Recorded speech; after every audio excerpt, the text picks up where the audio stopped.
اس وقت جو جس طرف معاملات جا رہے ہیں، خان صاحب جو ہے وہ لانگ مارچ ایک دفعہ پھر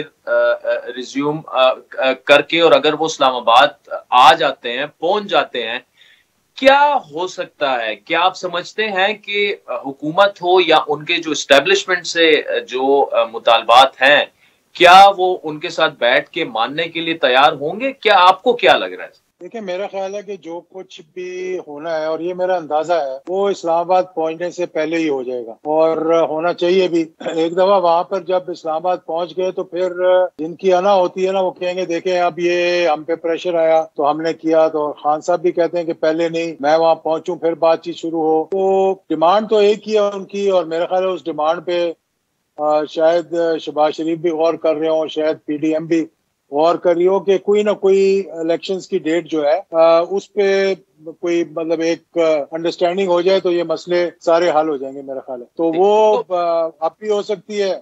اسلام آباد پہنچنے سے پہلے بھی ہو سکتی ہے، کسی وقت بھی ہو سکتی ہے۔ ٹھیک، تو اعجاز الحق صاحب، اس میں کیا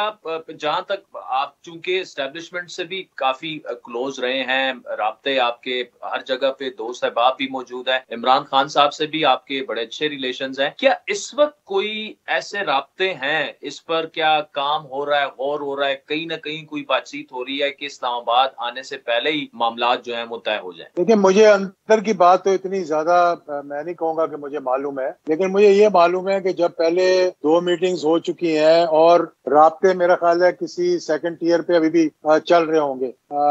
کہیں نہ کہیں، چاہے وہ ایوان صدر کی توسط سے ہوں یا ڈائریکٹلی انڈائریکٹلی کسی طریقے سے ہوں گے کچھ لوگوں کے رابطے، تو بات چیت تو چل رہی ہے، لیکن بات اب اس کا حتمی نتیجہ کیا نکلے گا؟ میرا خیال ہے کہ کچھ چیزیں جو ہیں وہ شہباز شریف صاحب کیونکہ لندن گئے ہوئے ہیں، فیصلے پاکستان کے لندن میں ہو رہے ہیں آج کل، تو ہو سکتا ہے کہ وہاں سے کوئی انڈیکیشن لینے گئے ہوں یا کوئی ڈائریکشن لینے گئے ہوں یا کوئی اور معاملات ہوں جو کہ پیغام ہو جو کہ دینے گئے ہوں یا لینے گئے ہوں، تو اس کے بعد بھی میرا خیال ہے کچھ بادل جو ہے وہ چھٹیں گے انشاءاللہ۔